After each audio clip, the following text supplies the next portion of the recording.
Obrigada.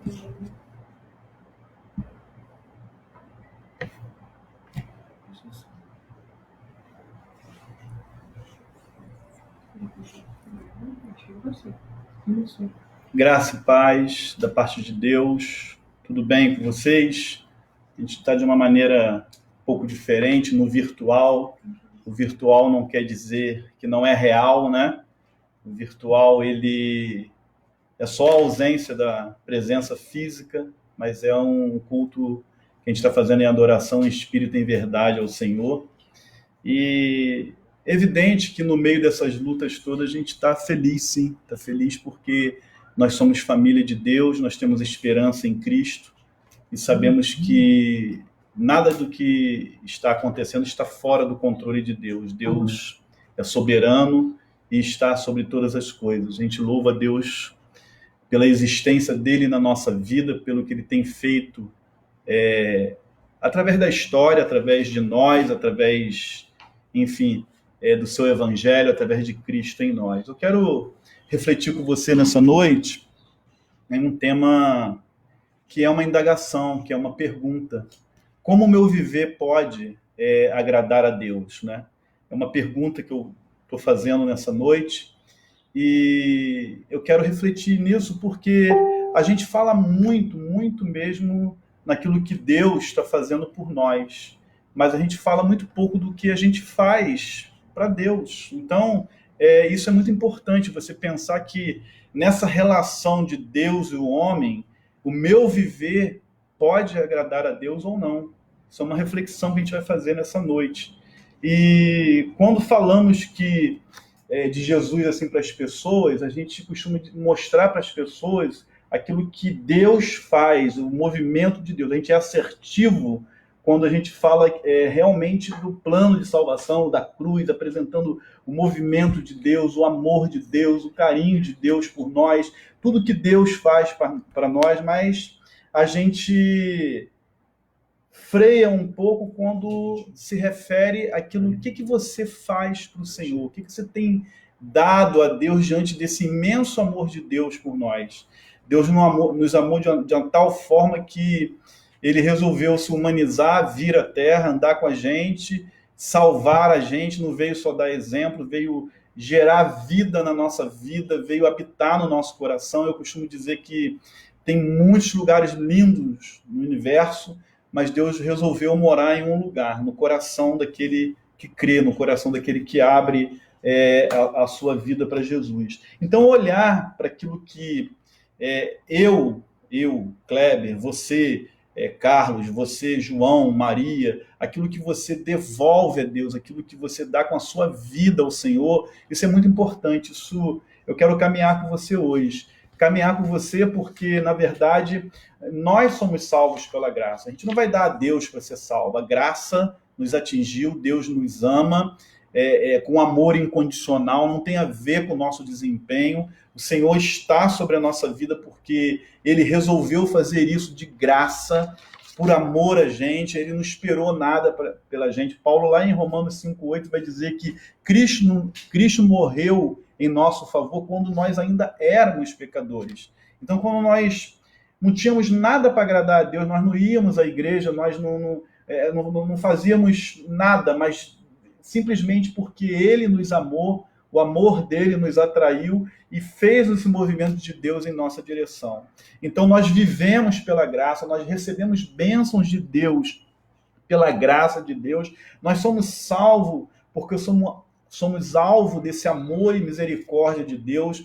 O meu pensamento hoje é como agradar a Deus vem a partir de uma relação, não vem a partir de um desempenho, de uma vida, enfim, nada disso. E o meu texto base, né, eu vou apresentar alguns textos a você hoje, o meu texto base está lá em 1 Tessalonicenses, capítulo 4, verso 1.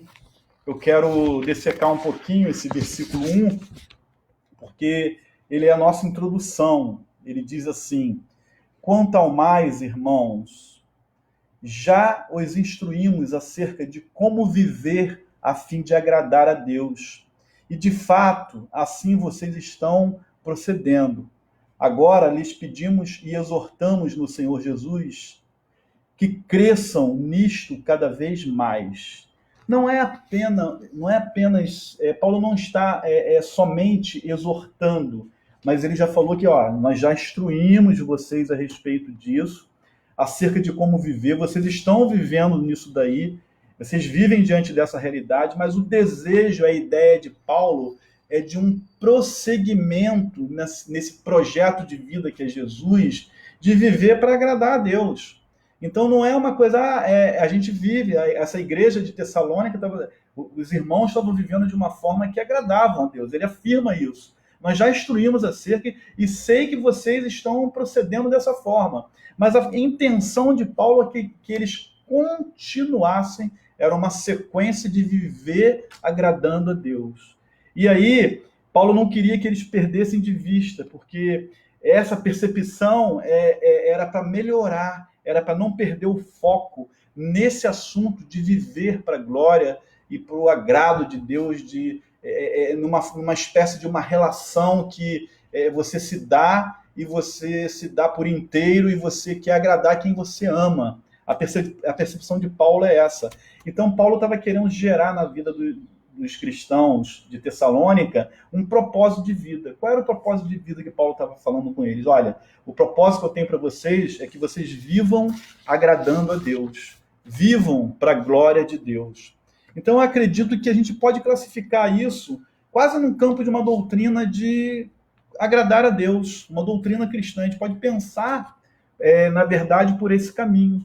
E olhando assim para a Bíblia, repetidas vezes, eu vou citar alguns versículos para vocês aqui, vou ler alguns versículos para vocês, na verdade, e que é um assunto que desde a boca de Jesus, dos evangelhos, é um assunto que permeia as cartas do apóstolo Paulo, e Jesus falou assim lá em João 8:29, aquele que me enviou está comigo, ele não me deixou sozinho, pois sempre faço o que lhe agrada. Olha o que Jesus falou. O viver de Jesus tinha essa ideia de Paulo, de se preocupar com uma igreja que estava vivendo agradando a Deus, mas para não perder o foco de continuar a agradar a Deus. E aí Jesus fala disso, sempre faço o que lhe agrada. Ele tinha essa missão do Pai, o Pai estava com ele, ele não estava só, mas Jesus tinha em mente, tinha na alma dele um viver para agradar a Deus. 2 Coríntios 5:9 vai dizer, por isso temos o propósito de lhe agradar, quer estejamos no corpo, quer o deixamos. O propósito de agradar a Deus. Então logo você vai ver que essa mente privilegiada do apóstolo Paulo é revelar para a gente um propósito de vida. Qual é o propósito de vida? Agradar a Deus. Viver para a glória de Deus, viver nos caminhos do Senhor, viver focado para seguir constantemente nesse alvo de agradar a Deus. Aí lá no livro de Hebreus vai dizer, Hebreus 11:5, pela fé Enoque foi arrebatado, de modo que não experimentou a morte. Ele já não foi encontrado porque Deus o havia arrebatado. Pois antes de ser arrebatado, preste atenção agora no finalzinho do verso 5, recebeu o testemunho de que tinha agradado a Deus. Ou seja, foi uma vida tão próxima de Deus que Enoque viveu, que Deus falou assim, olha, você vai vir para mim, você é meu, eu quero você agora, e ele não experimentou a morte, arrebatado porque ele subiu, e aí ele subiu com o corpo e tudo, ele foi pego pelo Senhor, e Deus o tomou para ele. A gente vai ver em Hebreus 12:28, um outro texto muito, muito bacana também. Portanto, já que estamos recebendo um reino inabalável, sejamos agradecidos, e assim adoremos a Deus de modo aceitável, em algumas versões, agradável, com reverência e temor. Hebreus 12, versículo 28. E o último texto que eu apresento para vocês, mas tem muito mais no Novo Testamento sobre isso, diz assim, sem fé é muito conhecido nosso. É impossível agradar a Deus, pois quem dele se aproxima precisa crer que ele existe e que recompensa aqueles que o buscam. Sem fé é impossível agradar a Deus. Então a gente tem algumas dicas da Bíblia, a gente percebe que a Bíblia fala bastante desse assunto, de um viver que agrade a Deus, né? Eu quero aplicar tudo isso, porque em Romanos 8 vai dizer para a gente, quem é dominado pela carne não pode agradar a Deus. Porque, na verdade, o que Paulo discute em Gálatas capítulo 5? O fruto da carne e o fruto do Espírito. Então, em quem eu invisto mais na minha vida, em quem eu alimento mais na minha vida, é que vai falar mais alto. E se a gente alimenta somente o que eu quero, o que eu penso, o que eu desejo, as minhas paixões, eu vou estar desagradando a Deus. Eu vou estar num estilo de vida, num propósito de vida, que é um propósito que não vou cumprir a vontade de Deus, não vou viver com um foco que não é agradar a Deus em um momento, não é agradar a Deus em um culto virtual, não é agradar a Deus em um culto doméstico, em um culto no templo, que a gente está acostumado a fazer, no local de reunião, mas é agradar a Deus com um propósito de vida. E quem vive na carne, querendo alimentar aquilo que somente deseja e pensa da vida, e que para mim o importante é isso aqui, o importante é ser feliz, e vai atrás de uma felicidade, em nome de uma felicidade, atropela um montão de coisas e princípios do Evangelho, da palavra de Deus, do respeito, do amor mútuo, da entrega da sua vida para ser instrumento dele. Quando eu só olho para mim, eu estou vivendo um estilo de vida que é um estilo de vida carnal, e esse estilo de vida não agrada a Deus.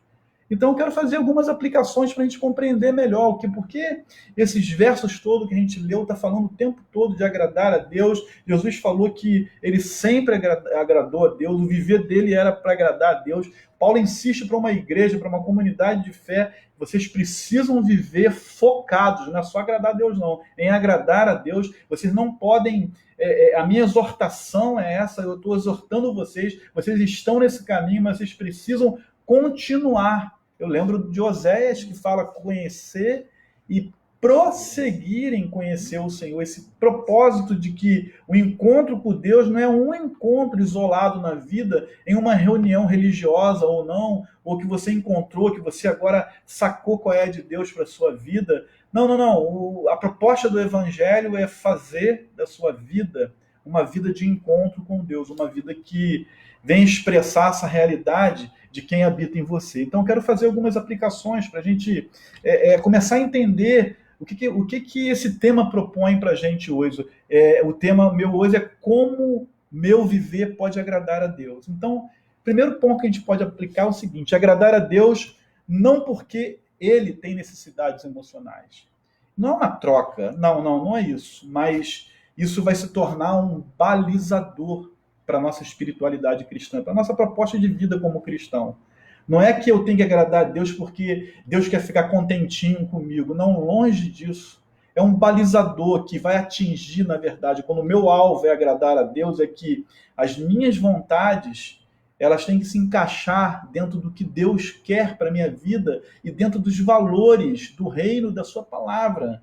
Então, não é uma necessidade espiritual de um Deus que, eu preciso de gente que me agrada, senão eu vou ficar triste, como é uma relação, às vezes, sentimental que a gente tem. Mas é um balizador para a nossa vida cristã, que atinge em cheio o nosso caráter e também atinge o nosso comportamento.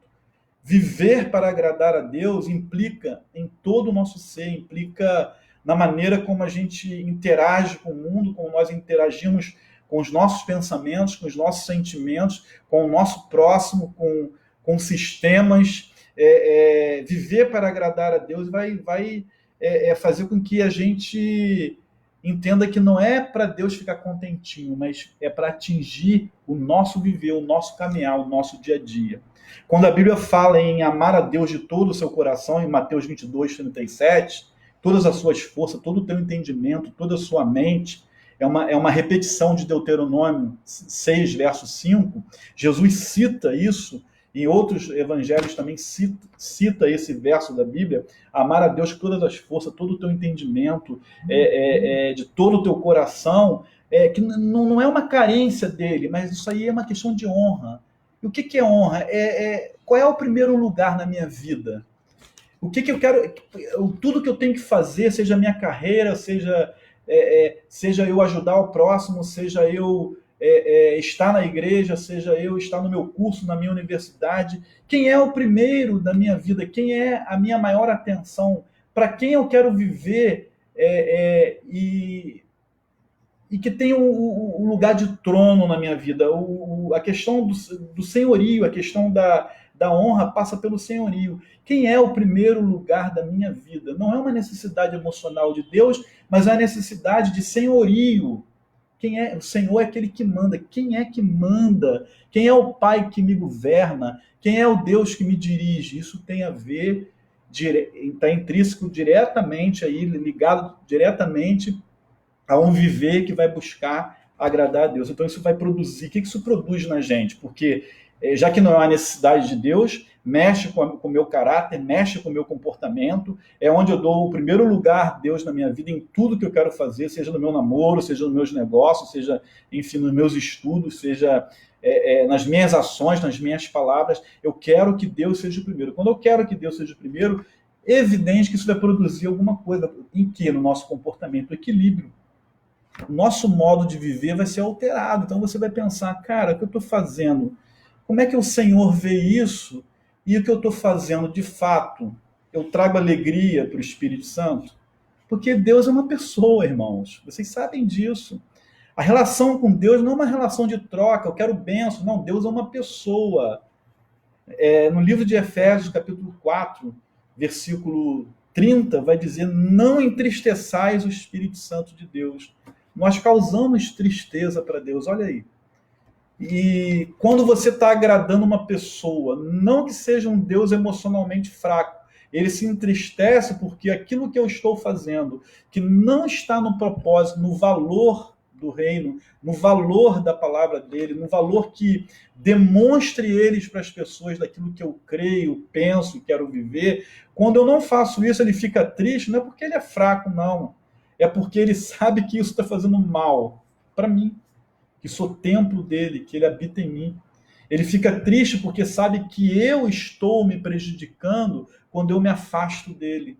Ele fica triste porque ele entende porque quando eu escolho os meus caminhos e penso que sou dono do meu nariz, ele vai dizer, poxa, ele não quer participar a vida dele comigo. E aí a gente acha que vai bancar a existência. Ninguém tem condição de bancar a existência, todos os contingentes, todos os desdobramentos das nossas vidas, nossas questões de decepção, de angústia da vida. Como é que a gente vai bancar isso sem a presença de Deus na nossa vida? Então, quando Deus fica triste com a gente, é porque na nossa relação com esse Pai amoroso, a gente não está correspondendo, a gente está dando uma de rebelde. E isso causa tristeza ao coração de Deus. A segunda aplicação é que uma vida que agrada a Deus, ela é uma questão doutrinária, mas não somente de Deus nos amar, mas de nós amarmos a Deus. É uma questão doutrinária, mas não significa do amor de Deus por nós. Estou tratando hoje com você do seu amor por Deus. Não está em voga aqui questionar o amor de Deus por nós. Ele amou de tal forma que deu seu filho. Ponto. Ele morreu por mim quando eu ainda era pecador, não agradava ele em nada, fazia tudo errado, queria viver da minha maneira, no meu pecado. Ele morreu por mim dessa forma. Ele deu a vida pelos inimigos dele. Esse aí já passou, já é. Eu quero meditar com você essa questão aqui. É uma questão doutrinária que leva a gente a entender que nós precisamos amar a Deus também. A gente pensa muito no amor de Deus por nós. E ao meditar sobre essa reflexão, estava pensando sobre isso daí. Eu lembrei da palavra de Felipe Yancey, no Maravilhosa Graça, uma frase que a gente já usa quase de adágio popular, praticamente, né? A gente repete isso direto. O que você fizer de bom não vai fazer que Deus te ame mais. Nem o que você fizer de errado vai fazer que Deus te ame menos. O que é isso aí? As boas obras, na verdade, ela é para a salvação. Eu não faço boas obras para ser salvo. Faz boas obras quem é salvo. Eu não, é bem diferente. O Filipenses quer dizer, não é por eu ser bonzinho que Deus me ama. Não é isso. Deus me ama como pecador ainda. Mas agora, Deus demonstra esse amor gracioso porque a salvação para Deus vai ser igual às boas obras. Então, a minha vida, a partir da salvação, no momento que eu declarei Jesus dono da minha vida, ela tem, como o rio vai para o mar naturalmente, que refletir boas obras. Então não tem o que eu vou fazer que Deus vai ficar tristinho, Deus vai me abandonar, e Deus agora vai me largar, eu vou perder a salvação, porque Ele me deu a salvação hoje, mas amanhã eu estou vivendo em pecado, eu estou escolhendo não mais agradar a Deus, mas agradar a mim, agradar ao mundo, aos prazeres. Agora Deus me abandonou. Não é assim. A salvação não está em voga, a salvação é igual a boas obras. E isso implica também numa responsabilidade, porque quando a gente olha para isso, por que então eu vou me preocupar com o meu comportamento? Já que não vai alterar o amor de Deus, Ele me ama. Ele não vai deixar de me amar pelo meu comportamento. Verdade, não vai. Só vai entristecer Ele, mas a atitude de amor dele é perene, eterno, constante, não muda. É um amor incondicional, não está ligado a desempenho cristão, não está ligado à religiosidade, não está ligado à sua expressão de religião. Às vezes as pessoas ficam empolgadas que está trabalhando na igreja agora, porque dá dízimo e oferta, colabora, coisa que não fazia. Não, isso não impressiona o coração de Deus. É uma bênção que você faça isso, mas isso não te faz nem mais e nem menos cristão. Na verdade, o que Deus quer é um coração para Ele atuar, mexer, transformar, fazer parecido com Ele mais e mais a cada dia. Então, por que então eu vou me preocupar com o meu comportamento? Você já parou para pensar? E se eu quiser agradar a Deus? Você pode ter algumas pessoas que pensam assim, Jesus pensou assim. Não, mas eu sou amado por esse Deus. Já falei disso. Então, nós somos amados. Eu quero retribuir esse amor. Como é que eu retribuo ao amor de Deus na minha vida? Comprando Deus? Negociando com Deus? Falando para Deus que Deus entende o meu pecado, então, portanto, eu vou viver dessa forma? Eu que sou pecador, entendo o pecado de algumas pessoas que conversam comigo e sei que algumas pessoas entendem o meu pecado. Imagine Deus que é santo, santo, santo. Ele entende, mas não quer dizer que ele fecha com você, não quer dizer que ele caminha com você, não quer dizer que ele está autorizando você a viver de uma forma que desagrade a ele. Isso é uma reflexão muito séria, muito pontual, de qualidade de vida cristã. Então, a pergunta é, mas se eu quiser agradar a Deus, aí tudo bem, aí você vai viver uma vida pautada pelas verdades da palavra de Deus, pautada diante dos propósitos que Deus tem, dentro da cultura que você está inserido, dentro do grupo que você está inserido, dentro da sua realidade, você vai espelhar aquilo que Deus falou para Abraão. Ser uma bênção, onde quer que você ande. Que as suas palavras abençoe, que as suas brincadeiras abençoe, que o seu comportamento abençoe, que você compartilhe no mundo virtual, que a gente está usufruindo dessa bênção aqui hoje. Eu nunca imaginei que o mundo virtual seria tão real assim. A igreja tem esse recurso. Hoje eu conversava com a equipe de louvor que ministrou a família do Carlão justamente sobre isso. Imagine essa pandemia há 15, 20 anos atrás no máximo. Nós estaríamos ilhados, cada um prestando culto na sua casa. Não tinha essa disponibilidade de 3G, 5G, enfim, internet. Alguém pode estar assistindo esse culto aqui agora lá no Japão, outro na Europa, um na África, outro na América do Norte, enfim. Olha a realidade que Deus dá para a gente como presente, de usar as expressões midiáticas de uma maneira que agrade a Ele também, cultuando Ele, fazendo uma comunhão real, virtual, aqui, ao vivo com você. Isso é uma bênção de Deus. Então, se eu quero agradar a Deus, eu vou perguntar como que Deus, o que Deus sente com essa forma de como eu estou sentindo, como eu estou produzindo pensamentos na minha vida e como, consequentemente, do sentimento, da produção de pensamento, do sentimento, colocando na ordem, e o meu comportamento tem a ver com eu agradar a Deus. Então, quando alguém quer agradar a uma outra pessoa que você sabe que te ama, a gente faz isso no campo humano, dentro da necessidade que o outro precisa ser reconhecido. Não é o caso de Deus, mas é uma forma de retribuição que eu estou dando. Eu lembro muito bem de um camarada que estava evangelizando ele no ambiente de trabalho, e esse camarada, ele falou, cara, eu não entendo esse papo de você, quando você fala de relação com Deus, conversar com Deus. Cara, eu não vejo Deus, eu não, sabe, isso não entra muito na minha cabeça, não. Como é que você fala com uma pessoa que você não vê? Cara, como é que é isso daí?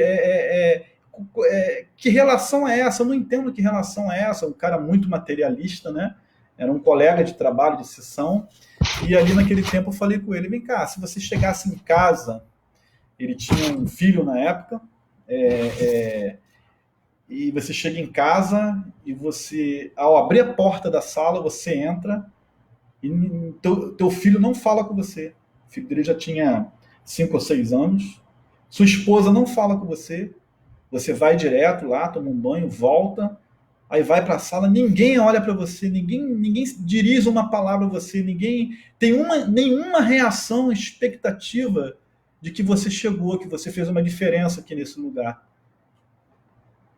Aí é meio esquisito, então. A relação com Deus é assim. Quando você não quer papo com Deus, Deus ele é tão educado, eu costumo dizer essa frase, ele é tão educado, ele é tão amoroso, que ele vai ficar na dele. Ele vai respeitar você, mas ele vai lamentar o quanto você está perdendo por falta dessa relação de, por exemplo, quando você chegar, seu filho correr e te dar um beijo, um abraço. Quando você chegar, sua esposa te cumprimentar e você cumprimentar a sua esposa. Quando você chegar, procurar bater um papo. Quando você chegar, você fazer alguma coisa junto com a sua família. Isso é uma relação. E com Deus não muda. Eu creio que tudo isso nos leva a pensar que se eu não, tudo que eu posso fazer, Deus não vai desistir de mim, e tudo que eu faço de errado, Deus também não vai desistir de mim. Isso nos leva a pensar numa responsabilidade. Pô, esse amor ele é perfeito. Ele não é como o amor do Kleber pela Carol, pela Andressa ou pelas minhas ovelhas. Esse amor é muito condicionado, o nosso amor é muito condicionado, mas o amor de Deus, ele é tão perfeito que ele te ama e ponto final, não tem nada depois. Mas ele me ama, mas eu tenho que falar. Não, você não tem que nada. Você só tem que Jesus. Você só tem que querer Jesus, você só tem que se envolver com Jesus, você só tem que ser apaixonado por Jesus, só tem que ser, ele tem que ser o seu amo, ele tem que ser o seu maior amor, ele tem que ser o seu primeiro, ele tem que ser aquele que te envolve, aquele que mais você deseja em tempos de crises ou em tempo de alegria, em tempo de festa na nossa vida. Ele é o centro, a ele eu quero honrar. Então, quando eu olho para isso, eu tenho essa responsabilidade, eu preciso retribuir esse amor. Eu não preciso me comportar para que Deus se sinta melhor comigo. Não, ele me ama tanto, tanto, tanto, que o mínimo que eu tenho que fazer é viver para a glória dele, viver para ele como centro de verdade na minha vida, e não como uma expressão religiosa somente. Eu faço atos religiosos, tudo bem, mas viver para agradar a Deus tem a ver realmente com respostas para a vida. Tem a ver com aquilo que você está oferecendo ao seu semelhante, tem a ver com aquilo que você está oferecendo de mais valioso nesse tempo. Uma ação social é valioso, muito valioso, mas tem uma coisa que é muito mais preciosa do que isso. É o seu amor pelo seu semelhante, que se expressa em obra, que pode se expressar numa palavra amiga, de você. Eu tenho feito contato com todos os idosos da igreja, perguntando como eles estão, né? Botam um monte de coisa no WhatsApp dos idosos saindo de casa, um monte de brincadeira, um monte de montagem, algumas coisas até real, a gente ri tudo, mas se preocupar com esse público. A nossa igreja está preocupada com as crianças, o Depim está aí, a tia Cris, a Camila, eu estamos tentando focar ao máximo para poder abençoar essas crianças. Hoje são os grupos, os dois extremos que a gente tem que ter todo cuidado. Prender alguém com uma energia danada dentro de casa e alguém que tem pouca energia, mas que a única coisa que faz é ali na esquina passear com o cachorro e está proibido hoje, isso não é fácil. Ligar, se importar. Eu creio que agradar a Deus passa por aí, por respeitar, por honrar o meu semelhante, por dignificar a pessoa humana, porque todos nós somos imagem e semelhança de Deus. A gente não levar desonra para a pessoa, desonra para a pessoa. Então, dar honra ao Senhor é esse lugar diferenciado. Como é que eu vou agradar a Deus? Dar honra ao Senhor. Ele ocupa um lugar diferenciado na minha vida. Logo, o que eu faço tem espaço para Ele. Eu preciso compartilhar com Ele. Eu preciso que Ele participe do que eu quero. O que eu quero tem a ver com os valores dele. O que eu quero, o que eu desejo, a maneira que eu vou fazer algo é como Deus quer que eu faça. Eu tenho essa resposta na palavra. Então, antes de fazer, busca isso. Se não tem, não faça. Se você quer viver para agradar a Deus, é o nosso tema hoje, você vai ter que fazer alguns caminhos na sua vida. Então, é um desejo de corresponder. Paulo, lá em Filipenses 1, versículo 27, parte A, diz assim: vivei, acima de tudo, por modo digno do Evangelho de Cristo. Qual é o modo digno do Evangelho de Cristo? Se você não pensar em santidade, se você não pensar em ser diferente, se você não pensar em respostas e posicionamentos diante do mundo midiático, virtual e presencial, por onde quer que você tenha andando, enquanto servos do Senhor, enquanto aquele que recebeu o Espírito Santo porque creu no Evangelho, não porque é maneiro, não porque é bonzinho, não é porque eu estou indo à igreja, não é porque eu estou dando dinheiro à igreja. Não, não, não. É porque você resolveu amar a Deus. Eu tenho um amigo que fala assim, o Ismael fala assim, dá uma piscadinha para o Senhor. Quando você dá uma piscada de amor, de relação para Deus, Deus entra no teu coração e faz morada, cara. Ele habita dentro de você e agora você tem uma obrigação e prazer de viver uma vida digna do Evangelho de Cristo. Não é qualquer coisa que agora habita em você. É o Espírito de Jesus Cristo. O Espírito Santo que levantou Jesus dos mortos habita no coração de quem crê. Para pensar nisso um pouco. Eu tenho que viver para a glória de Deus, eu não tenho outro caminho. Ou eu vou agradar a Deus, ou eu vou desagradar a Deus. Eu tenho que pensar isso em todo o tempo na minha vida, por mais distante que a gente se sinta de Deus em alguns momentos, por mais carnais que a gente está em alguns momentos, a pergunta sempre vai ser, cara, isso aqui que eu fiz, isso que eu falei, a maneira que eu me comportei, agora mesmo não estou mais, mas agora mesmo estava muito tenso com essa pregação, porque eu compartilhei também com a equipe de louvor, com a família Ramos lá, né? Estava muito tenso. Mas por quê, pastor? Você está tenso? Sim, estou tenso porque é falta de hábito, né? Pregar meio que virtual, não saindo no virtual, mas é real, né? Vocês estão me vendo ao vivo. Eu estava tenso com isso. Eu fico tenso em todo domingo, né? Eu só não fico tenso para lecionar, para ensinar a palavra de Deus, para dar aula. Isso eu não fico tenso, né? Eu fico totalmente à vontade. Mas falou que a pregação, falou que eu tenho 5 minutos de tensão. Mas hoje eu fiquei muito mais. Eu fiquei um pedacinho da tarde bem tenso e os minutos que antecedeu a transmissão dos irmãos com louvor, adorando ao Senhor, eu fiquei bem tenso. Aí agora já percebi qual é. É falar de Jesus, é relaxar e deixar o Espírito Santo agir. Então, viver digno do Evangelho de Cristo, isso quer dizer que não é nos tornar digno através de um comportamento. Viver, acima de tudo, por modo digno do Evangelho de Cristo, não é, preste atenção, não nos tornar digno através de um comportamento, mas um comportamento que retribui o amor de Deus. É diferente. Não, eu vou ser digno porque eu estou bonzinho agora, porque eu estou santinho agora, porque eu estou comportadinho agora, porque eu não estou fazendo mais isso, mais aquilo. Não é isso. É um comportamento que retribui aquilo que Deus tem derramado para você. E o que Deus tem derramado para você? Vou fazer um resumo aqui. A vida, o tempo, Deus tem te dado. A cada manhã, diz o profeta Jeremias, ele descobriu isso. Eu espero que você descubra isso na prática da sua vida. A cada manhã, as misericórdias do Senhor se renovam. E essas misericórdias são as causas da gente não ser consumido.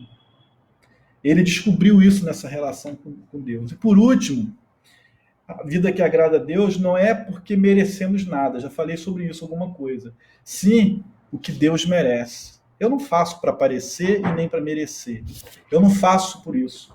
Eu lembro que peguei uma conversa uma vez de duas pessoas e me pareceu que a segunda pessoa era um cristão recente no Evangelho ou talvez uma pessoa interessada no Evangelho.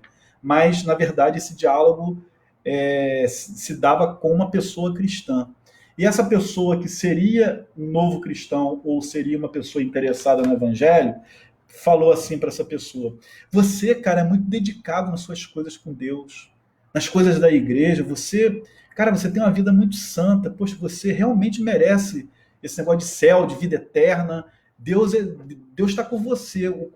Aquela pessoa que conversava com ele reconheceu pelo estilo de vida e dedicação que esse irmão tinha. Eu não participei da conversa, só ouvi. Né? Às vezes eu ouço algumas conversas assim, fica: Senhor, bota a palavra na boca dessa pessoa. Eu não podia me meter, não era comigo a conversa, mas aquela pessoa interessada ou um novo cristão estava dizendo: cara, você merece isso, porque você vive para Deus. Graças a Deus a pessoa não gritou, mas foi enfática, falou: não, não, não, você está louco, nada disso, de maneira nenhuma. Jesus já fez tudo. Eu não fiz nada para ser salvo. Ele fez a obra completa.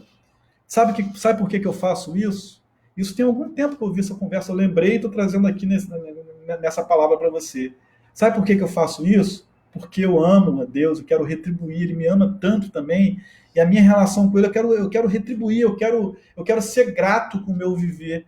Por isso eu tento fazer uma vida bonita, me dedico para a obra dele, me dedico com os meus dons, com os meus talentos, não estão enterrados, não estão parados, Deus derramou sobre a minha vida, mas eu quero que esses dons e talentos cheguem na vida das pessoas. Eu penso que esse tempo que a gente está vivendo, esse tempo de. Você nunca mais vai esquecer que palavras são essas. Esse tempo de reclusão social, esse tempo de quarentena, você nunca mais vai esquecer o que é isso. Isso vai ter que ressignificar muita coisa na nossa vida. Muitas coisas vão mudar. Eu acredito que a gente realmente não vai ser mais o mesmo. A gente vai ter que ressignificar muitas coisas na nossa vida, de valores, de expressão. Uma das coisas que a gente vai ter que ressignificar muito é a nossa presença enquanto corpo em um lugar de adoração, né? Muitas pessoas às vezes não davam muito valor para isso, e agora eu recebo recados de crianças e recebo recados de adulto que está com saudade do ajuntamento físico, né? A gente está impedido, então, essa contenção social. Essas palavras nunca mais vão sair de nós, mas ela vai ter que ressignificar algumas atitudes de mais valor, de mais honra, quando a gente estiver no nosso ajuntamento, ou a forma de se reunir tem que mudar. Nós estamos descobrindo nesse tempo que tem mais formas. Eu entendo, à luz de Efésios 3:10, a multiforme sabedoria de Deus tem sido manifestada. Os pastores, nós nos reunimos virtualmente, com estratégia, com dicas, como a gente pode fazer, como é que a gente vai chegar ao nosso povo, como é que a gente vai abençoar o nosso povo, como é que a gente vai fazer que o povo, mesmo sem um contato físico, experimente no virtual a real comunhão, a comunhão do corpo vivo de Cristo, sem estar presente. Esse tempo está ensinando muita gente. Então aquele irmão falou para ele: não, cara, de maneira nenhuma. Eu faço isso para retribuir o que ele sente por mim. Deus me ama tanto que Jesus veio para mim e eu tive condição, pela graça de Deus, de aceitar ele no meu coração. Eu não faço isso para ser salvo, eu não faço isso para merecer o céu. Eu não faço isso com medo do diabo de ir para o inferno. Eu faço isso porque eu entendi esse movimento de amor dos céus sobre a minha vida. E isso é magnífico quando a gente entende a vida cristã como uma retribuição, né, a Deus aquilo que Ele tem me dado. O salmista chegou a perguntar mesmo uma vez. O salmista falou assim: o que darei eu ao Senhor por todos os benefícios que Ele me tem dado? Ele faz essa pergunta. E ele responde a pergunta: tomarei o cálice da salvação. Eu vou andar com Deus.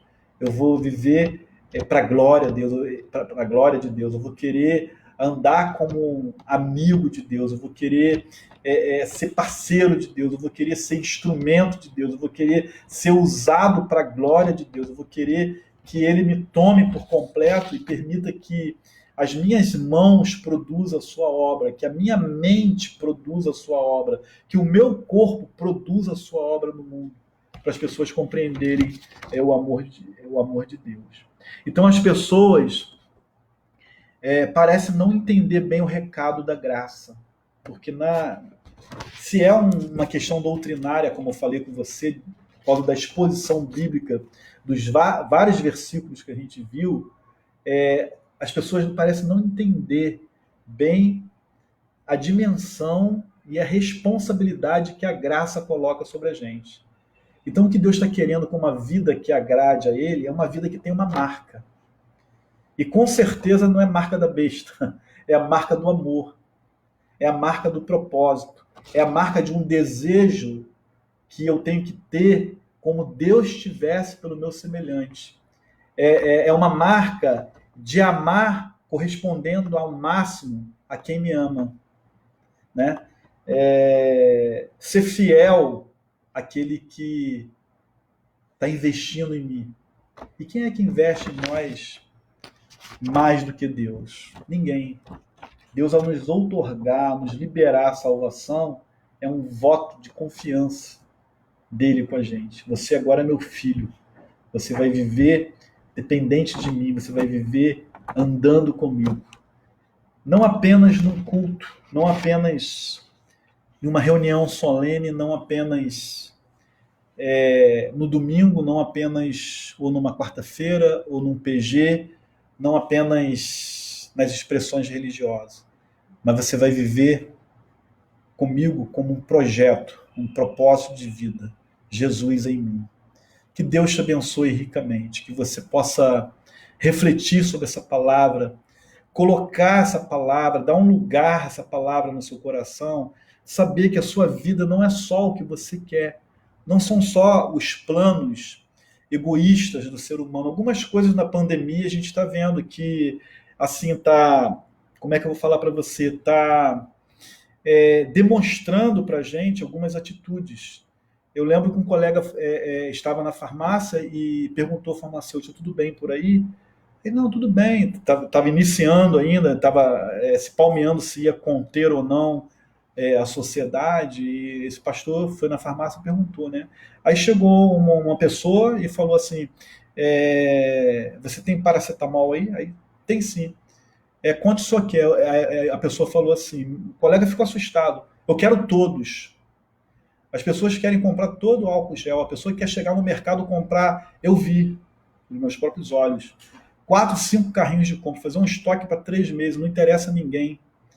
Esse tempo de pandemia está ensinando a gente a ter uma dinâmica assim, fazer alguma coisa por nós, mas não esquecer. Às vezes a gente tá preocupado com a dinâmica da igreja, com as despesas que a igreja tem. Isso não vai parar de chegar, é verdade, mas a gente tem que se preocupar com aquele que é da nossa família e que não está podendo estar à rua. Às vezes a gente está preocupado, sim, devemos nos preocupar com o camelô, com o pessoal mais humilde, sim, também nós podemos ter pessoas assim na família. Mas você tem que lembrar de profissionais também que têm negócios que dependem da rua para gerir. Dentistas, fisioterapeutas, tantos outros milhares de profissionais. Às vezes, nós estamos preocupados com a igreja, sim, mas às vezes tem pessoas pertinho da gente passando por necessidade, pessoas talvez que você conviva no seu dia a dia. Esse tempo que a gente diz para todo mundo, eu também digo, rapaz, eu não tenho tempo de orar direito, eu não tenho tempo de ler a Bíblia direito, eu não consigo ler livro nenhum. Cara, você está com todo o tempo agora. Eu acredito quando, em nome de Jesus, que vai passar mais rápido, a nossa oração tem sido essa pandemia, vai ser um bom termômetro para você ver a sua espiritualidade. O que você se apegou na palavra de Deus? Ou você ficou só nas redes, vagueando? O que você leu da palavra de Deus? Como foi a sua vida de oração? Se você tem todo o tempo de levantar de madrugada, quem está podendo ficar em casa? Tem algumas pessoas que precisam ainda correr o risco de trabalhar, né? Enfim, o que você está investindo em você? É uma vida que agrade a Deus? Está se alimentando daquilo que agrada a Deus? Pensa um pouco sobre isso. Não é só Deus chamar, Deus me ama, me ama, me ama, me ama, e o amor de Deus é por todos nós, Deus seu filho por nós, para morrer por nós, e ele vai me amar até eu morrer, ele nunca vai me abandonar, tá, mas e você? Tem expressado amor a Deus? É uma pergunta. E a tese dessa noite foi fundamentar isso biblicamente, que é uma doutrina da Bíblia, que a Bíblia está falando o tempo todo para você. Se posicione. O desejo que está no meu coração agora, eu não programei isso. Eu quero orar por pessoas que têm dons espirituais, que sabe qual é o seu dom, que precisa colocar a serviço do reino de Deus e que está bloqueado. E que por N e N motivos da vida, entre amores e desamores, está parado. Está parado. Eu quero orar por você, para Deus usar as suas mãos, a sua mente, o seu corpo, a sua vida para fazer a obra dele. Eu gosto muito da expressão do apóstolo Paulo. Nós somos cooperadores de Deus. Deus faz a obra com a gente, não é só com anjo, não, seres espirituais, não. Deus faz a obra com gente de carne e osso, como eu e você.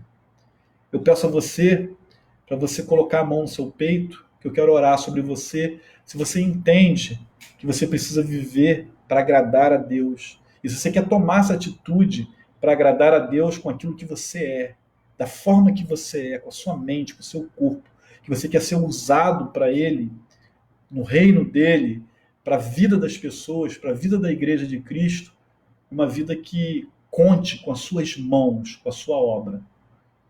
Coloque a mão no seu peito, eu vou orar por você em nome de Jesus. Pai, nós estamos diante da tua palavra, nós meditamos à luz da sua palavra, nós cantamos a respeito da sua palavra.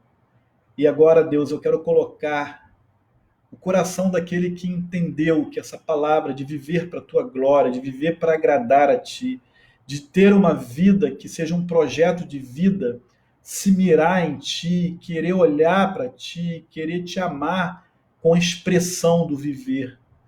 E eu quero, em nome de Jesus, rogar ao teu Espírito Santo que esteja liberando os sentimentos, as emoções, os pensamentos que têm bloqueado, ó Deus, o viver de uma vida com propósito de agradar ao Senhor. Toma esse irmão, toma essa irmã nas suas mãos e que o teu Espírito Santo faça essa obra de chamá-lo para os valores do teu reino, para viver uma vida apaixonada e envolvida contigo. Eu rogo também por aqueles que nessa noite entendem que precisa tomar uma decisão ao lado de Jesus, de querer uma vida que agrade a Deus, independentemente de denominação e de credo religioso, mas eu quero viver para agradar a Deus. Talvez eu tenha pessoas me ouvindo assim, eu quero esse tipo de vida. Ó Pai, em nome de Jesus, que a tua mão esteja estendida sobre esse coração e que o teu Espírito Santo faça essa obra para a glória e louvor do teu nome. Amém, Pai. Muito bom estar aqui, né? Quarta-feira estaremos juntos de novo às 20 horas. Aí os adoradores vão participar do louvor. O culto de quarta-feira eles sempre estão nos dando a mão, né? E quarta-feira eles vão fazer uma participação. Se você quiser fazer alguma participação, fala aí comigo no privado. É o tempo da igreja estar se manifestando também. E a gente louva a Deus pela sua vida e muito obrigado pela sua atenção. A nossa esperança é que Deus coloque essa mensagem, você abra o seu coração para um lugar muito fértil no teu coração e que você reflita sobre uma vida que agrade a Deus. Tá bom? Deus te abençoe, te guarde e muito obrigado pela sua companhia e até quarta-feira às 20 horas. Amém.